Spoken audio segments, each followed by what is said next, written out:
The delivery arrived at Blossom Avenue just as Hyacinth Bucket, pronounced Bouquet naturally, was polishing her Royal Doulton with the hand-painted periwinkles.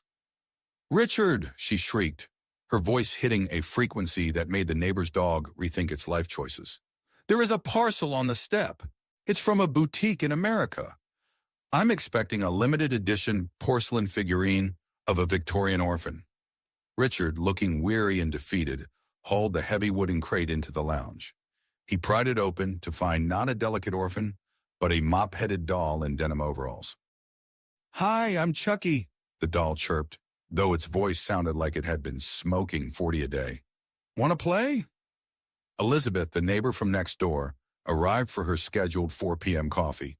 She was already trembling. Hyacinth's presence tended to have that effect. But when she saw the doll sitting on the sofa, her hands shook so violently the saucer rattled like a pneumatic drill. "Hyacinth," Elizabeth stammered, that doll, it just blinked at me, and it's holding a steak knife." "Don't be silly, Elizabeth," Hyacinth trilled, adjusting Chucky's overalls. "It's a rough-and-tumble artisan collectible. It represents the gritty realism of the lower classes, which is very en vogue right now. And that's not a knife, it's a silver-plated letter opener." "I'm gonna rip your throat out, lady," Chucky rasped. Hyacinth gasped, but her face quickly shifted into a look of maternal pride. "Oh, Richard, listen. He's practicing his Cockney rhyming slang. He's so authentic, though I shall have to teach him that throat is not a word we use at a candlelight supper." As the afternoon wore on, the body count remained 0, mostly because Chucky couldn't find a moment to strike without being criticized for his posture. Chucky attempted to lung at Richard with a kitchen blade. Hyacinth caught him mid-air and scrubbed his hands with disinfectant because we don't handle the cutlery with sticky fingers. Chucky tried to hide in the darkened hallway to ambush the postman. Hyacinth found him and forced him into a miniature sailor suit she'd kept from a nephew's christening. "Listen to me, you plastic-faced hag," Chucky screamed, his stitched face contorting in rage. "I am Charles Lee Ray, the Lakeshore Strangler. I will paint this floor with your language, Charles," Hyacinth snapped, delivering a sharp rap to his plastic forehead with her social diary. "In this house, we use the Queen's English. If you wish to be part of my social circle, you will refer to me as ma'am, and you will not mention floors. We call them underfoot surfaces."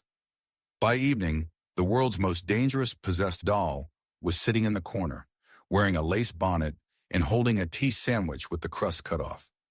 Elizabeth peeked through the window, horrified to see the doll sobbing. Actual plastic tears. "He's just a very spirited little boy.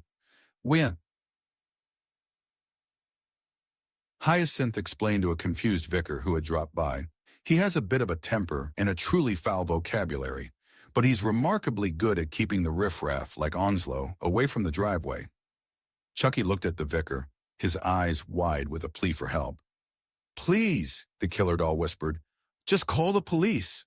Or a priest. Actually, just kill me. Put me in the industrial shredder.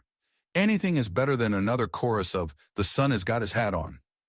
"See?" Hyacinth beamed. "He's practically a gentleman already." Just as Chucky was contemplating jumping into the fireplace to end his misery, a rusted, backfiring car screeched to a halt outside. Onslow and Daisy lumbered up the path, with Rose following behind in a skirt that was technically more of a belt. "Oh, good grief," Hyacinth whispered, peeking through the net curtains. "It's the relatives. Richard, hide the good biscuits.